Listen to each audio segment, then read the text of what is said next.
We are loved beyond measure. At some point, you just have to trust She her. loves you more than you will ever know. She wants us to love one another.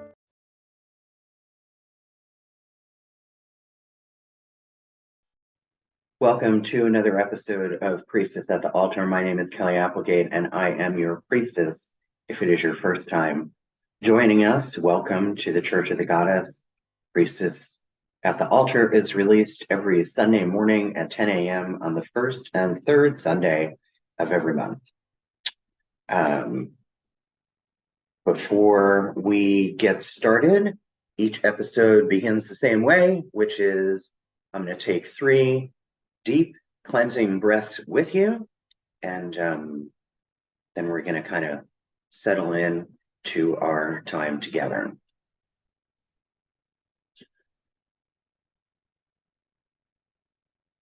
Okay. Ready? You're going to breathe in through the nose and out through the mouth. Here we go. I'm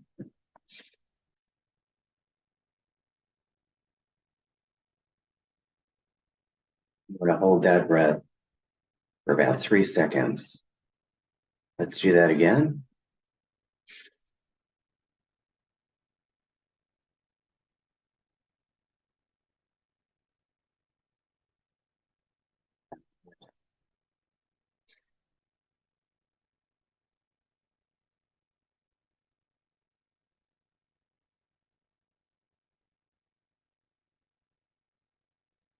Now we are here together.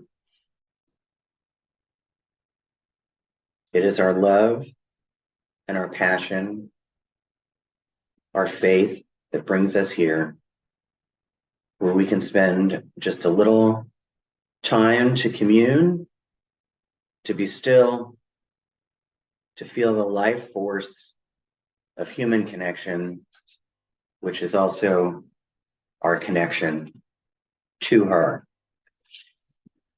I want you to imagine for a moment a silver thread that connects every person watching this right now, every person that might watch it later, and imagine that silver thread that connects us all in different times, in different places, all over the world.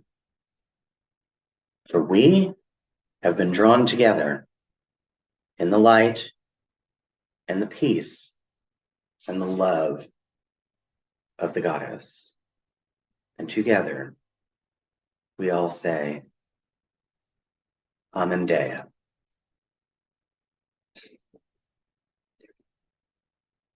So, a week or so ago, I posted 2 guided meditations to the channel. So today, I want to talk about, today's message is about prayer and meditation. These are perhaps the 2 most important tools in our spiritual toolbox. And we can use those tools with which to move through life perhaps a little bit easier once we have a diligent practice. I've got some notes about meditation.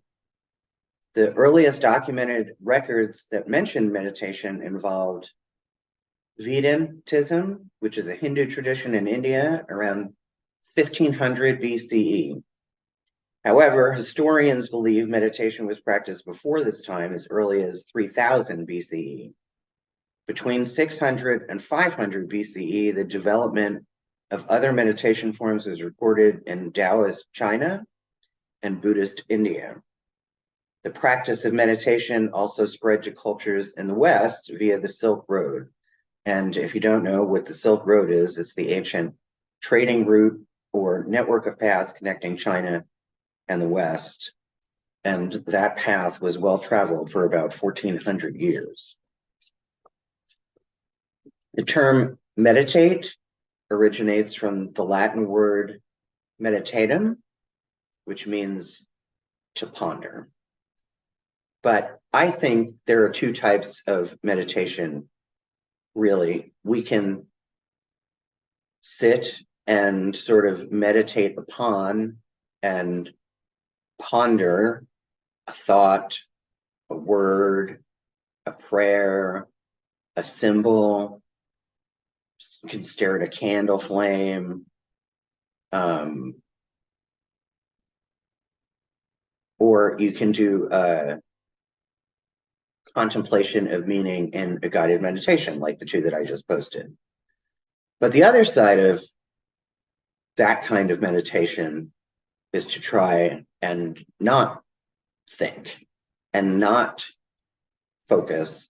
And that is the kind of meditation that I try and focus on in my life, which is the cessation of thought, not pondering, or I attempt to clear and cleanse my mind to let new thoughts and ideas and inspiration flow in.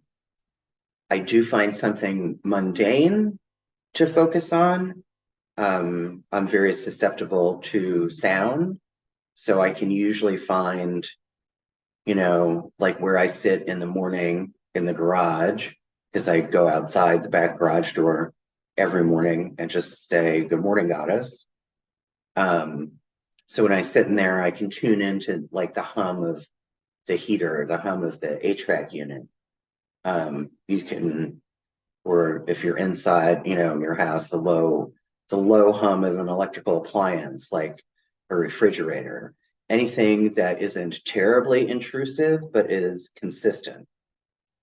And the trick to this kind of meditation is, what I have found in my own practice is, the trick is to, if after 15 minutes, I'm not in the zone and the monkey mind is busy and all over the place and thinking about my worries or my concerns or what I need to do today, I don't try harder.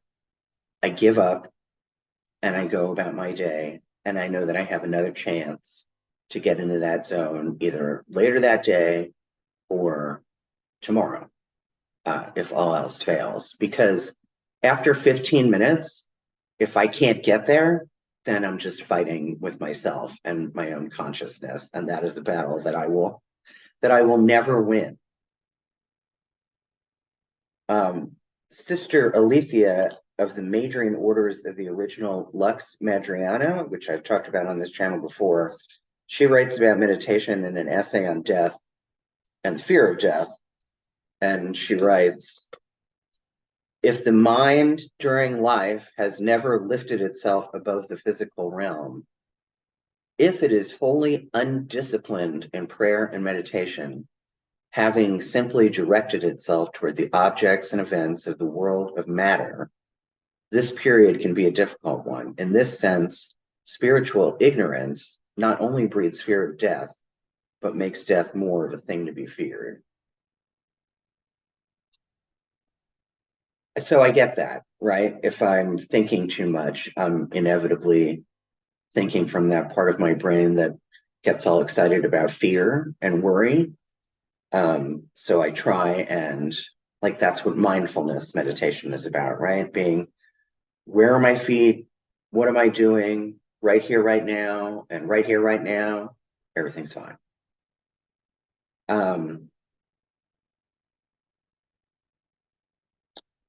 For me, the goal of meditation is mystical union with my creator, not who I perceive myself to be in any given moment, but who I really am at my core, which is a child of the goddess, a priestess of the goddess, that I am of her and she is in me. She's out there, but she's also right in here. And sorry, I've got some notes. The focus of the love that my goddess shines on me all the time, that's what I'm getting in tune with when I meditate. The control of the mind in meditation is like, it's like my higher self controlling my lower self, and I can be held steady in the bond of love and obedience between myself and my creator.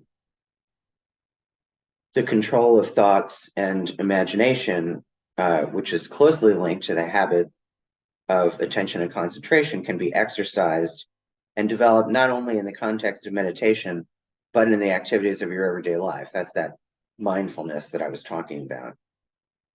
Meditation allows us to be more disciplined in our thought throughout the day and everything the day brings. People, situations, challenges. So gaining some control over your thoughts makes us less susceptible to be kind of blown about here and there of winds of circumstance, because our thoughts control our emotions and our emotions dictate our behavior. That's a general rule. Of course, that doesn't happen all the time, but basically, I think that's how it is. Our thoughts control our emotions control our actions. Because we make decisions based on fear or faith. I don't know any other way to make a decision. I mean, of course, I will list pros and cons and all of that, but I think you understand what I mean. So usually I pray and meditate, aside from my traditional morning prayer to the goddess when I open that door and step outside, no matter what the weather is, even if there's snow on the ground.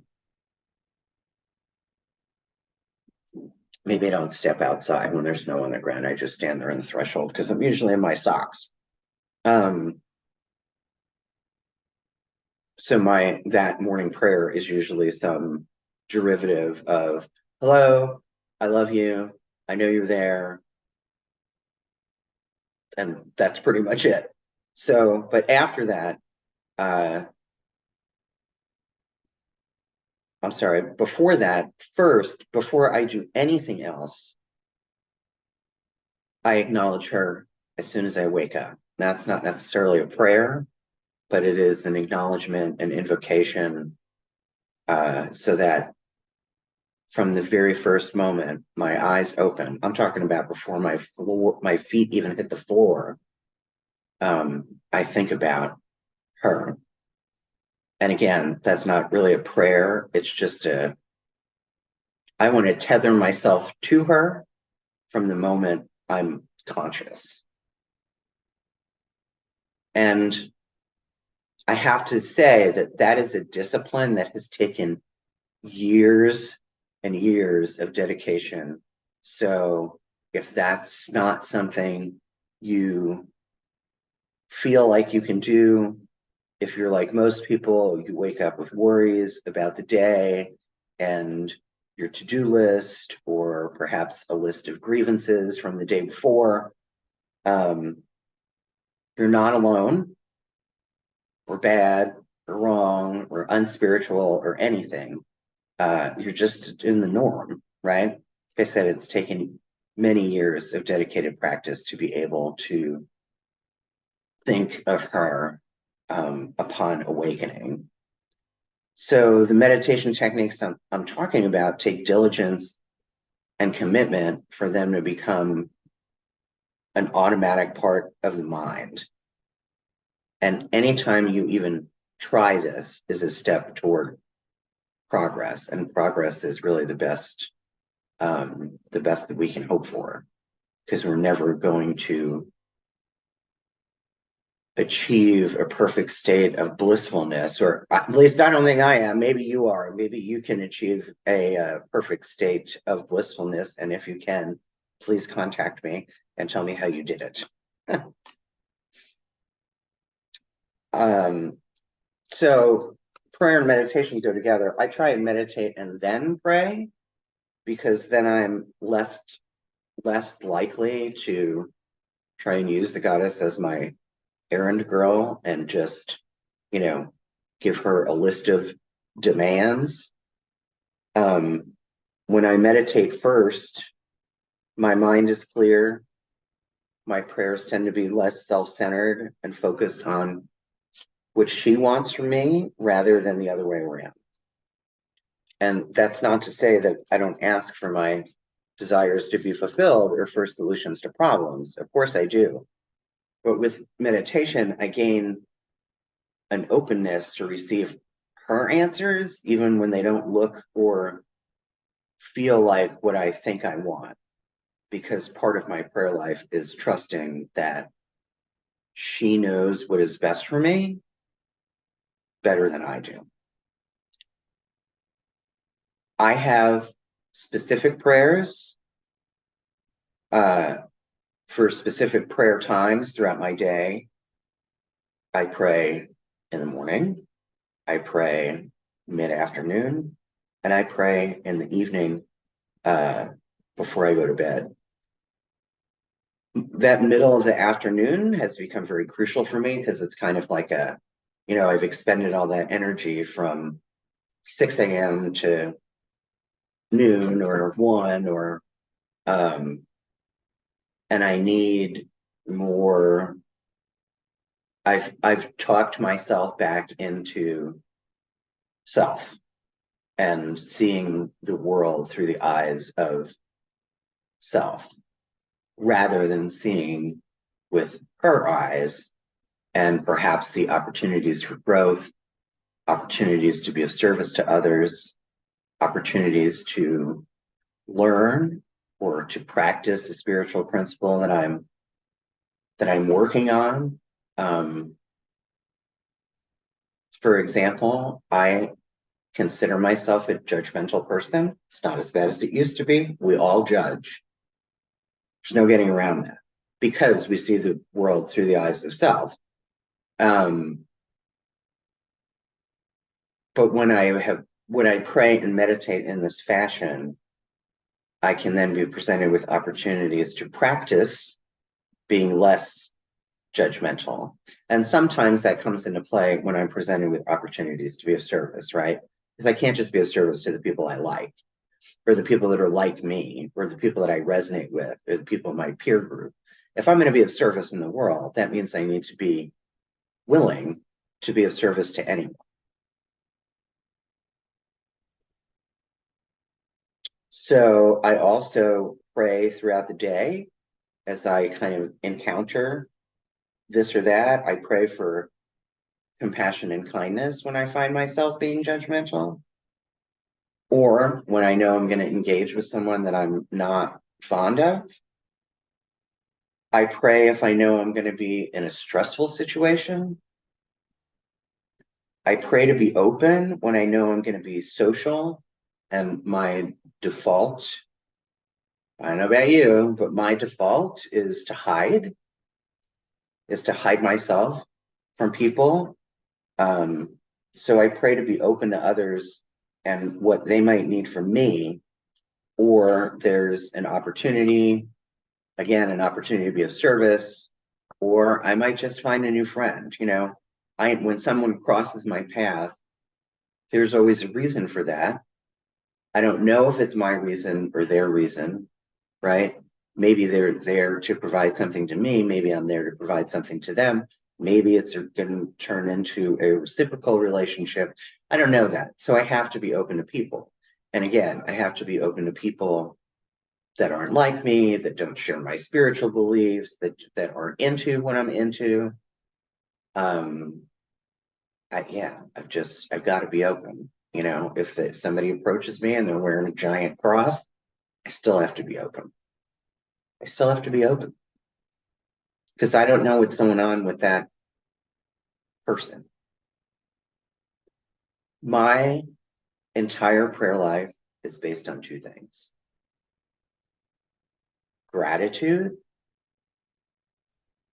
and an overall sense of what the fuck do I know? What do I know, really? When I'm judging somebody, like, what do I really know about that person? Or I think somebody wants something from me. What the fuck do I, you know what I mean? I don't know. I don't know what her plan is. I only know what my plans are. And those two are often in conflict with each other. So what do I know? It also prevents me from giving unsolicited advice, or advice that I would take myself, but I don't think is right for the other person. Or, what the fuck do I know really opens me up in a relationship to other people. And it's also funny, right? Like in my head, I'm like, what the fuck do I know? Right? Like, I don't want to talk to that person. they're going to bring whatever drama, blah, blah, blah. And then I have to go, what the fuck do I know? I don't know that that's what they're bringing. Maybe they're having a great day and they're going to tell me all about the adventures they've had so far today. You know what I mean? I don't know. I don't know. So very helpful. Gratitude and what the fuck do I know? So both prayer and meditation have been scientifically proven to calm the nervous system and shut down our fight or flight or freeze response. Meditation shuts that down. Prayer shuts that down. It's been proven that when we pray and meditate and we're really in the zone, not like I was describing, when I can't get there and I'm just fighting with myself, but when I'm really in the zone and I really feel my connection to my goddess, the pleasure center lights up in the brain. And the parts of the pleasure center that light up in the brain on MRI scans, when they've done these studies, the parts that light up are the same parts that light up when you drink alcohol or use illicit drugs. Same pleasure center, same parts of the brain. I'm just saying.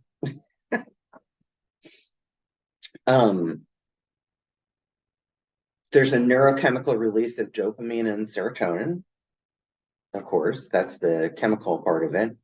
And this doctor, Andrew Newberg, he wrote a book called How God Changes Our Brain, Breakthrough Findings from a Leading Neuroscientist, which is a fabulous book. If you haven't read it and you like nonfiction and like to read about interesting things, I highly, highly recommend. He said, engaging in 12 minutes of personal reflection and prayer each day makes a profound impact on our brain. It strengthens a unique neural circuit that specifically enhances our social awareness and empathy and helps us love our neighbor by developing a heightened sense of compassion and subduing negative emotions. And the second thing is neuroplasticity. Our brain isn't fixed like a plastic mold, it's nimble. Brains continue to develop as a result of the experiences and behaviors we engage in every day. For example, Newberg says, we can have memories that continue to take on new forms simply by the way we repeat them to ourselves. They actually become independent of the things that we're remembering because our brains will constantly change. We need to be mindful of whether we're developing in good or destructive ways. The disciplines we engage in every day, every week, every year fundamentally shape the destiny of our lives. And we need to be aware of the extent to which our behavior affects our brain. So, I mean, I don't know how much I know about neuroplasticity, but what I do know is patterns of thought, repeated patterns of thought, build neural pathways. And an interruption to patterns of thought lets those neural pathways die out. At least that's my understanding. That's like people, okay, so people who are in 12-step recovery or people that go to treatment, that's what that's all about. It's about creating new neural pathways so that if your pattern of thought has always been, I need a drink, your pattern of thought changes to, I need to pray and meditate. I mean, it's really kind of phenomenal. And if you have time on your hands, I encourage you to Google science and prayer or science and meditation, and you will find all kinds of wonderful information out there on the interwebs. So prayer and personal reflection help us maintain balance. I think that that's true. Every one of us needs to, I think every one of us needs to spend a small portion of each day in prayer and meditation and reflection. I need it. You need it. No matter how busy we are, we've got to make space so that we know our priorities and our values and can assess how well we're living up to them. That's one of the things that comes from prayer and personal reflection. We need to ask ourselves daily, what adjustments do I need? Because it's never about anybody else, right? It's always about me and my attitude. What adjustments do I need to make to develop my life with the goddess? That's the question. You can meditate on that question. So, speaking about all these things, I think this is going to be a short one, and that's my message for you today. Spend some time in prayer and meditation and challenge yourself to develop a discipline, right? If it's hard for you to do first thing in the morning, try doing it at night. Because when you do it at night, you're like pre-paving the next day, right? If you go to bed spiritual, you wake up spiritual. I mean, that's just a fact. It's law, right? Because when we sleep, the momentum of our thoughts stops. And yes, we dream, but that's our subconscious. I'm talking about your conscious mind. Thought stops when you sleep. So if you go to bed on a good note, chances are you'll wake up on a good note because your brain is exactly where you left it. When I started, I just set an alarm on my phone to remind me that it was time to pray or meditate, that middle of the day one. Because in the beginning, I tried to do it more than 3 times a day, and I couldn't do it. Sometimes I will do it spontaneously now when I have the time. You know, I've got like an hour window and I don't have anything to do. Sometimes I think, well, I'll meditate. I'll go meditate. Because the more I do it, the better I feel. But you've got to find a routine that works for you and stick with it. As you do this work, as you go forth this Sunday with prayer and meditation as your goal for the next 2 weeks, come back here and leave comments under the video so I know how that's going for you. And if what I said resonates with you, you can also send me an email at thechurchofthegoddess@gmail.com. Don't forget the thechurchofthegoddess@gmail.com, and tell me how it's going for you. And notice if you do something for 2 weeks, notice how that changes for you. So I will see you on the first Sunday next month. That's November 5th. And until then, I wish you the love and the peace of the goddess.